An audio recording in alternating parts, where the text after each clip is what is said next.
श्री शारदाय नमः। ओम विष्णवे नमः। ओम नमो भगवते वासुदेवाय। श्री कृष्ण शरणं मम। ओम नमः शिवाय। श्री आदि कवि वाल्मीकि रचित रामायण सुंदर कांड नु प्रकरण 63 लंका दहन। आए हनुमंत पधारिए कथा सुनो श्री राम की। श्री रामचंद्र भगवान की जय। श्री कृष्णचंद्र भगवान की जय। सुंदर कांड लंका दहन। હનુમાનને દોરડાથી બાંધી ધસડતો લઈ જઈ રાવણ સામે ઊભા કર્યા. રાવણે દ્રષ્ટિ કરી તો દોરડાથી બાંધેલા હનુમાન તેને મદમસ્ત હાથી જેવા દેખાવા લાગ્યા. રાવણની સભામાં બેઠેલા બીજા રાક્ષસો ક્રોધપૂર્વક આ કોણ છે, ક્યાંથી આવ્યો છે, કેમ આવ્યો છે, એને મોકલનારા સહાયકો કોણ છે તે સંબંધી અરસપરસ વાતચીત કરવા લાગ્યા. બીજા કેટલાક રાક્ષસો હંમેશા આવીને કહેવા લાગ્યા અને હમણાં જ મારી નાખો, અગ્નિમાં શેકી નાખો, પછી આપણે બધા એને ખાઈ જઈએ. રાક્ષસોની વાતો પર લક્ષ્ય ના આપતો હનુમાન બંધન અવસ્થામાં પણ રાવણને જોઈ રહ્યા. રાવણના શ્યામવર્ણ શરીરમાં શ્વેતદાંત ચમકતા હતા. લાલ આંખો અને માનસર ભુજાઓ ભલભલાને ડરાવે એવા હતા. તેના કંઠમાં મૂલ્યવાન રત્નહાર સાયંકાલની ચંદ્રિકા જેવો ઝળહળતો હતો. સુવર્ણ મુગટમાં કંડારીને ઉપસાવેલા નવ મસ્તકો પોતાના મસ્તકની શોભા વધારતા હતા. તેમાં જડેલા અમૂલ્ય રત્નોની આભાથી તેની મુખકાંતિ વધારે તેજસ્વી દેખાતી હતી. બંને હાથમાં કાંડા ઉપર સુવર્ણના કડા શોભતા હતા. તેના સુવર્ણના રત્નજડિત સ્ફટિકના બનાવેલા સિંહાસનની આસપાસ મૂલ્યવાન વસ્ત્રાભૂષણથી અલંકૃત નવો કલાત્મક ચામર અને વ્યંજનો દ્વારા વાયુ ઢોળી રહી હતી. હનુમાના મેઘ જેવા શ્યામવર્ણના સુંદર રાક્ષસને જોઈ રહ્યો. હા, શું એનો પ્રભાવ છે! આ પ્રતાપી રાક્ષસના સ્નાયુઓ કેટલા દ્રઢ છે!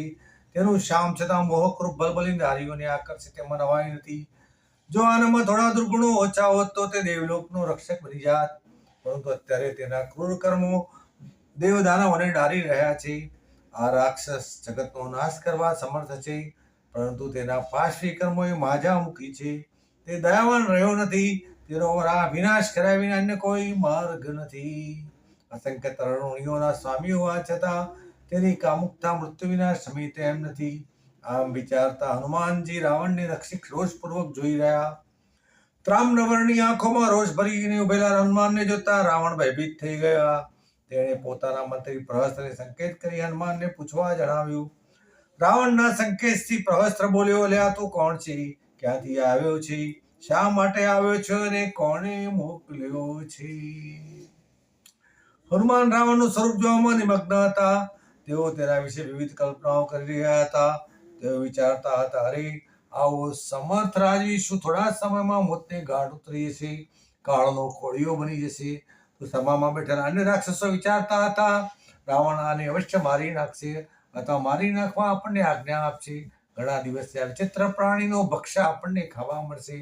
આપણે તેને મારી શેકી ટુકડે ટુકડા કરીને ખાઈ જઈશું. હનુમાન ચૂપ રહી રાવણની સભામાં ચર્ચા સાંભળી રહ્યા હતા. તેને ચૂપ થઈ પ્રહસ્તે ફરી પૂછ્યું, તું ચૂપ કેમ છે? સાચું બોલ, ગભરાઈશ નહીં. સાચું બોલીશ તો ભયાનક શિક્ષામાંથી બચી જઈશ. જે હોય તે કહી દે.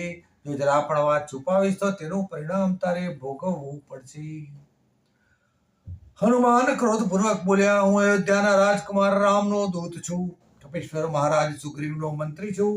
અપરાધ કર્યા વિના મને લંકાપતિ રાવણ પાસે કોણ આવવા દે? એમ વિચારી ઢાળપાન તોડવાનો સામાન્ય અપરાધ કરી કુમાર ઇન્દ્રજીતના હાથે બંધાઈને અહીં આવ્યો છું. જો આ રીતે અહીં આવ્યો ન હોત તો રાજા રાવણના દર્શન મને ક્યાંથી થાત? તે પછી હનુમાન રાવણને સંબોધીને બોલ્યો, રાજા સુગ્રીવ તને પોતાના બંધુ સમાન ગણે છે. તેમણે તારા કુશળ સમાચાર પૂછાવ્યા છે. તેમણે તારા ઉપર જે સંદેશો મોકલ્યો છે તે તું ધૈર્યપૂર્વક શાંતિથી સાંભળ. અયોધ્યાના રાજકુમાર રામચંદ્રના અર્ધાંગીની જેમની એકલતાનો લાભ લઈને તું નિર્બળની પેટે હરણ કરી લાવ્યો છે. આ કૃત્યથી તારી કીર્તિ વધી નથી. સ્થળે સ્થળે ઋષિમુનિઓ, રાજાઓ અને પ્રજાજનો તેને ફિટકાર આપે છે. લંકામાં પણ તારા દુષ્કૃત્યની નિંદા કરનારા ઘણા સત્પુરુષો છે. પરંતુ તારા ક્રૂર સ્વભાવના કારણે તને કશું કોઈ કહી શકતા નથી. રામ અને તેના ભાઈ લક્ષ્મણ સીતાજીને શોધતા શોધતા ઋષિમુખ પર્વત પર આવ્યા અને મહારાજ સુગ્રીવની સાથે અગ્નિની સાક્ષી મિત્રાચારી બાંધી. આ મિત્ર ધર્મના લીધે તેમણે પરદારા હરણ કરનાર સુગ્રીવના મોટા ભાઈ વાલીને મારી નાખ્યો અને કિષ્કિંધા નગરીમાં સુગ્રીવનો રાજ્યાભિષેક કર્યો. મહારાજ સુગ્રીવ પણ રામનું કઠિનમાં કઠિન કાર્ય કરવા વચનથી બંધાયા છે. એ વચનના પાલન માટે મને સીતાજીની શોધ કરવા દક્ષિણ દિશામાં મોકલ્યો છે. અહીં આવી હું તારું રાજ્ય મંદિર અને લંકાના ખૂણે ખૂણા ફરી વળ્યો અને ક્યાંય સીતાજીની ભાળ મળી નહીં. છેવટે મેં અશોક વાટિકામાં પ્રવેશ કર્યો એટલે મારી સીતાજીને શોધવાની સાધના સફળ થઈ. તે પછી શું થયું તે બધા જ જાણે છે. મારે કાંઈ છુપાવવાનું કે અસત્ય બોલવાનું કાંઈ પ્રયોજન નથી. મહારાજ સુગ્રીવ તને બંધુ માને છે. તેમણે તારા ભલા માટે કહેડાવ્યું છે કે લંકાના મહાન રાજવી, તું ધર્મ અને અર્થને બરાબર જાણે છે. તું મહાન તપસ્વી છે. ઘણા તપ કરીને તે અનેક સિદ્ધિઓ પ્રાપ્ત કરી છે. તું મહાપ્રાજ્ઞ છે.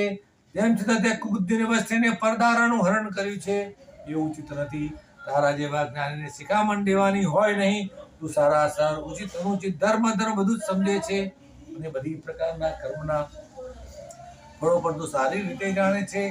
આજે હું પણ તને કહું છું, હે લંકાપતિ, તું સીતાને લઈ રામ પાસે જા અને માનપૂર્વક તેમને સોંપી દે. નહીં તો રામની ઈચ્છાને અનુસરનારા રામાનુજ લક્ષ્મણાથી નિર્માણોનો તું ભોગ બનીશ. તેમના બાણ સામે ઉભા રહેવા દેવદાનવ કે માનવ કોઈ સમર્થ નથી. એટલી તું ખચિત માનજે. તે સીતાને ગાંધી રાખ્યા છે. એમને તું રૂપાળી સ્ત્રી માનતો નહીં. એમને 5 મુખવાળી નાગણ સમજજે. જેમ વિશ્વાળાનો બળવાન પુરુષના પણ પ્રાણ લે છે, તેમ સીતા તારા વિનાશનું કારણ બનશે. હે રાજન, તે કઠિન તપસ્યાથી જે વરદાન પ્રાપ્ત કર્યા છે તે સર્વને વિધિત છે. તું દેવદાનવ યક્ષના કેન્દ્રથી અવધ્ય બન્યો છે. પરંતુ બરાબર સાંભળ, સુગ્રીવ કે રામ નથી દેવદાનવ યક્ષ કે નાગ. તેઓ તો બરકપી અને મનુષ્ય છે. તેમના હાથે તું શા માટે મોતને આમંત્રે છે? રામ અને સુગ્રીવના સંયુક્ત બળ સામે તું સી રીતે ટકી શકીશ? હું ધારું તો એકલો જ તારી લંકાને સમૂળીને ઉખેડીને ફેંકી દઈ શકું એમ છું. પરંતુ તેમ કરવાની મને રામ કે મારા રાજાની આજ્ઞા નથી. હે રાજન, તું જેને સીતા સમજે છે તે કામના પૂર્તિ કરનારી નારી નથી. લંકાના વિનાશ માટે સર્જાયેલી ઘોર કાળ રાત્રિ છે. તેના લીધે કાળ પાસ તારા ગળાને ટૂંપી નાખશે. તેનો વિચાર કરજે.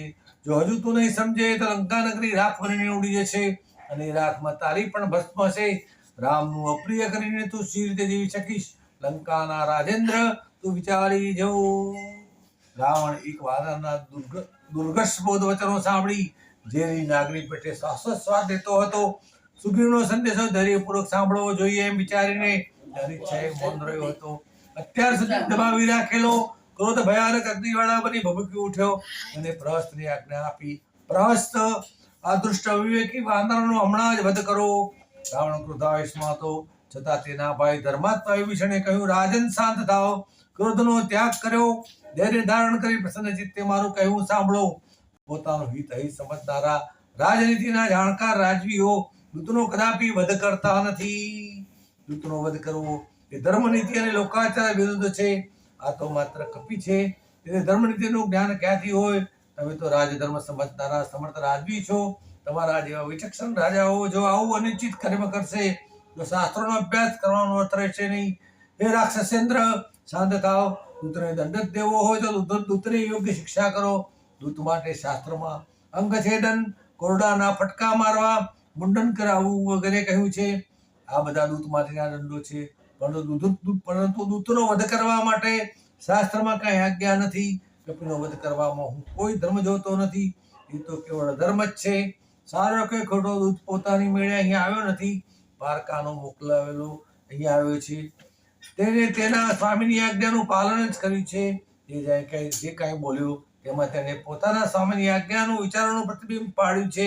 તે તેના સ્વામીના હિત માટે પરવશપણે બોલ્યો છે. તેમાં તેનો કોઈ અપરાધ ગણાતો નથી. તમારે બે રાજકુમારો સાથે યુદ્ધ કરવું છે તો પછી દૂતના ગયા વિના તેમને સંદેશો કોણ આપશે? સંદેશો આપતા જ તેઓ ઉશ્કેરાઈને આવેશપૂર્વક અહીંયા આવશે. તે વેળાએ તમારે જે કરવું હોય તે કરજો. આમ કહી વિભીષણ બોલતો અટકી ગયો. રાવણે પોતાના અમાત્ય મંત્રીઓ પર દૃષ્ટિપાત કર્યો. બધા વિભીષણની વાતને સંમત હોય તેમ લાગ્યું. ક્રોધપૂર્વક બોલ્યો, જો એમ જ હોય તો આ ઉદ્દંડ વાંદરને ખોસલી રજ્જુ ખેંચી કાઢી તેને સળગાવી દો અને ફટકા મારી અહીંથી આંખી કાઢો. રાવણની આજ્ઞા થતા સૈનિકો હનુમાનને રાવણની સભામાંથી બહાર ચસડી ગયા અને તેને બંદર રસ્તામાં રાખી વિશાળ પ્રાંગણમાં ઉભા રાખ્યો. એક રાક્ષસે તેની કટિબદ્ધનું રજ્જુ ખેંચી નાખ્યું અને તેના 5 આંટા ખોલી નાખી ભય ઉપર લાંબુ કર્યું. બીજા રાક્ષસો કપડાના ગાભા લઈ આવ્યા અને બને તેટલા વધારે ગાભા કટિબદ્ધના છેડા ઉપર બાંધ્યા. બીજા રાક્ષસો તેલ લઈ આવ્યા, ગાભા ઉપર બરાબર તેલ લદબદ કર્યા. હનુમાન આ બધું શાંતિથી જોયા કરતા હતા. તે પછી કેટલાક રાક્ષસો અગ્નિ લાવી કટિબંધના ગાભા બાંધેલા છેડાને સળગાવ્યો. છેડો સળગતા જ બધા સૈનિકો રાક્ષસો હા હા હી કરી કિકિયારીઓ કરવા લાગ્યા. કેટલાક તાળી પાડી કૂદવા લાગ્યા. ઘડીક વાર હનુમાને આ બધું મૂંગે મોઢે સહન કર્યું. કટિબદ્ધનો છેડો બરાબર સળગ્યો એટલે તેમણે પોતાના શરીરનો વિકાસ કરવા માંડ્યો. જોત જોતામાં તેમણે પ્રચંડ સ્વરૂપ ધારણ કર્યું. રાક્ષસ સૈનિકોએ બાંધેલા શરીરના બંધન તળાતો તૂટવા લાગ્યા. બધાના આશ્ચર્ય વચ્ચે હનુમાન સહેજમાં બંધન મુક્ત થઈ ગયા. બંધન મુક્ત થતા હનુમાન બધાના દેખતા છલંગ મારી કૂદ્યા અને રાજમાર્ગો ઉપર પહોંચી ગયા. રાજમાર્ગ પર હનુમાનની દશા જોઈ કેટલાક નગરજનો હસવા લાગ્યા તો કેટલાક ઠઠ્ઠા ઠેકડે ઉડાડવા લાગ્યા. કોઈના હૃદયમાં દયાનું ઝરણું વહી નીકળ્યું. તેઓના મનમાં રડરાટી ઉત્પન્ન થઈ. બધા સૌની બુદ્ધિશક્તિ પ્રમાણે હનુમાન સંબંધી વિચારવા લાગ્યા. ત્યાં તો હનુમાને અચાનક છલાંગ મારી એક ઊંચા ભવન ઉપર પડ્યા. પડતાની સાથે તેના કટિબદ્ધના છડે બાંધેલા ગાભાના અગ્નિમાં તણખાત છતાં એકાએક ભવનમાં આગ લાગી. જોતા હનુમાન એક ઘર પરથી બીજા ઘર પર કૂદવા લાગ્યા. તે જ્યાં જ્યાં કૂદીને પડ્યા ત્યાં ઊંચા ઊંચા આવાસોમાં આગ ભભૂકવા લાગી. આખા નગરમાં ચીસાચીસ થવા લાગી. લોકોએ રોકકળ કરી મૂકી. ઘડીક પહેલા રાક્ષસો હનુમાનને બહારની નગરની શેરીઓમાં લઈ જતા હતા ત્યારે જે લોકો કિકિયારીઓ કરતા હતા તેઓ હવે આ કપીએ કરેલું ભયાનક અગ્નિતાંડવ જોઈને રડતા રડતા વિલે મોઢે જોઈ રહ્યા હતા. ઊંચા ઊંચા ભવનો ભડકે બળવા લાગ્યા. સળગતા દાવાનળ વચ્ચે હનુમાનને જોવા એ પણ એક લાવો હતો. હનુમાન હવે તો સ્વચ્છંદપણે સલાંગો મારી અગ્નિ વેરતા જતા હતા. જ્યાં જ્યાં અગ્નિ વેરાયો ત્યાં ત્યાં આગ સળગી ઉઠી અને લોકો ભયભીત થઈ બચવા લંકાની શેરીઓમાં દોડાદોડી કરવા લાગ્યા. હનુમાનનું ઘોર પરાક્રમ અને વિકટ રૂપ જોઈ લંકાનું વાતાવરણ ભયભીત બની ગયું. દૂરથી જોતા આખી લંકા નગરી આગમાં હોવાઈ ગઈ લાગતી હતી. ગગનચુંબી હવેલીઓમાંથી આગની જ્વાળાઓ ઊંચે ગગનમાં સમાઈ જતી હતી. લંકાની શેરીઓમાં ધુવાડાના ગોટે ગોટા ઉડતા હતા અને ઊંચા ભવનોમાંથી પ્રગટતી અગ્નિ જ્વાળાઓને લીધે આકાશ લાલચોળ દેખાતું હતું. મોટા મજા વૃદ્ધ જેવા કડાકા સંભળાતા હતા. લોકો ઓ માં ઓ બાપ હે પ્રભુ હે નાથ કે ચીસો પાડતા હતા. અશોક વાટિકામાં સીતાજી ભયભીત બની ગયા હતા. તેઓ પ્રાર્થના કરતા હતા કે હે અગ્નિદેવ, જો હું તને મનથી પવિત્ર હોઉં તો હનુમાનને ક્યાંય દજાડશો નહીં. તમે મારા રામના દૂત પર કૃપા કરજો. હનુમાન આખરી વેદના સહન કરીને પણ સમગ્ર લંકા નગરીને ખૂંદી વળ્યા અને એક રાજમાર્ગો, વિશ્રાંતિ ભવનો, ઉપવનો, ચોતરાઓની જાણકારી મેળવી લીધી. તે મનમાં પ્રભુનો પાડ માનતા હતા કે આટલી બધી આગ સળગાવી છતાં મારા શરીરને આંચ આવી નથી. સમુદ્રમાં પણ મહિના કે વિસામાં આપવા પોતાની જાતને બહાર કાઢી. લંકામાં પણ મારા કટિબદ્ધને સળગાવવા છતાં વાયુદેવે મારું રક્ષણ કરી ઉલટી દિશાએ ફૂંકાવા માંડ્યું. રામના કાર્ય માટે મને પંચતત્વોએ સહાય છે, નહીં તો હું હજુ સુધી જીવતો રહી શકત નહીં. કટિબદ્ધ દહન કરવા જતાં રાક્ષસ નગરી જ ભસ્મીભૂત થઈ અને હું ક્ષેમ કુશળ રહ્યો. આ અદભુત ચમત્કારોથી રાક્ષસો ડગાઈ ગયા છે. તેમને ડરાવવાની તક મને મળી, એ પણ ઈશ્વર કૃપાનું જ ફળ છે. હનુમાન વિચાર કરતા કરતા લંકાના શેષ આવાસો પર કૂદતા જતા હતા. દરેક રાક્ષસોનું થોડું દોડતું આવ્યું અને તેમના પર તૂટું પડ્યું. ત્યાં તો હનુમાને ઊંચા આવાસોના થાંભલા ઉખેડી સૈનિકો પર ફેંકવા માંડ્યા.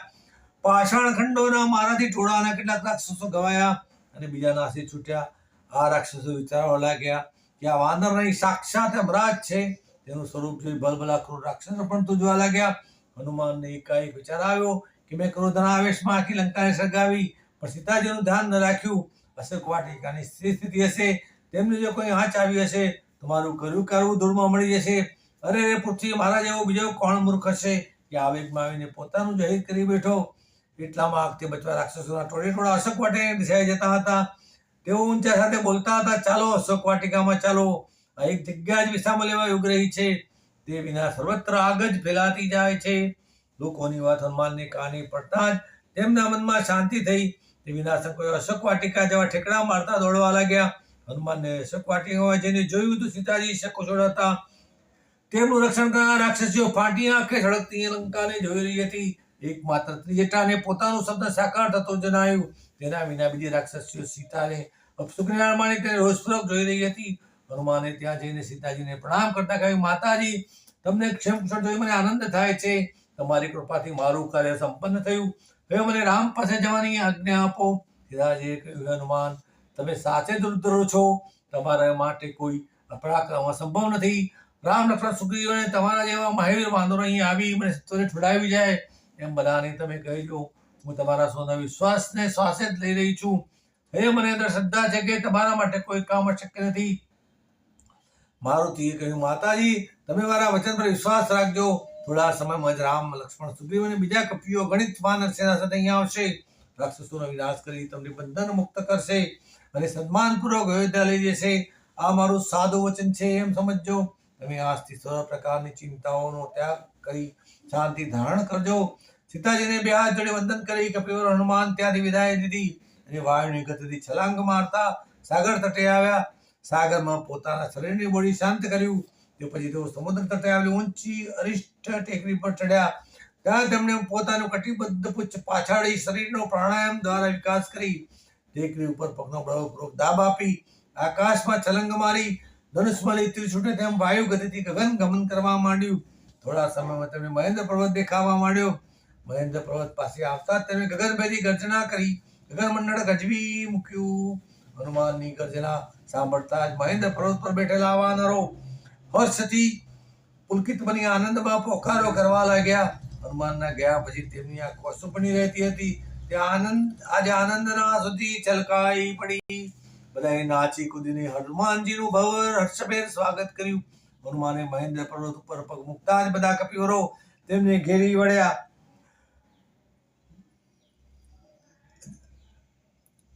જાંબવાને ગર્વભેર કહ્યું, હું કહેતો હતો કે હનુમાન પોતાનું કાર્ય સંપન્ન કરીને જ આવશે, નહીં તો આવી ગગનભેદી ગર્જના ક્યાંથી કરે. વૃક્ષો પર ચડી વાનરો ઝડપથી પરિપક્વ વનફળો તોડી લાવ્યા અને હનુમાનજી આગળ ઢગલો કર્યો. અંગદે તેમના કુશળ સમાચાર પૂછ્યા. હનુમાને તેમને સીતાજીનો શુભ સંદેશ કહી સંભળાવ્યો. એકાએક મહેન્દ્ર પર્વતનું વાતાવરણ સાફ ફરી ગયું. સર્વત્ર આનંદ છવાઈ ગયો. એક એકના મોઢા પર વિજય સ્મિત ફરકી ઉઠ્યું. इति श्री महर्षि वाल्मीकि रचित रामायण सुंदर कांड लंका दहन प्रकरण समाप्त. बोलो श्री रामचंद्र भगवान की जय. कृष्ण कन्हैया लाल की जय. अच्युतम केशवम राम नारायणम कृष्ण दामोदरम वासुदेव श्री हरि. श्रीधरम माधवम गोपिका वल्लभम जानकी नायकम श्री रामचंद्रम भजे. सर्वे भवन्तु सुखिनः, सर्वे सन्तु निरामय, सर्वे भद्राणि पश्यन्तु, मा कश्चित् दुःखभाग् भवेत्. ओम शांति शांति शांति. हरि ओम तत्सत्. रघुपति राघव राजा राम पतित पावन सीताराम. सुंदर विग्रह मेघा श्याम, गंगा तुलसी शालिग्राम. रघुपति राघव राजा राम पतित पावन सीताराम. सीताराम सीताराम भगत जन प्रिय सीताराम. श्री राम जय जय राम. श्री राम जय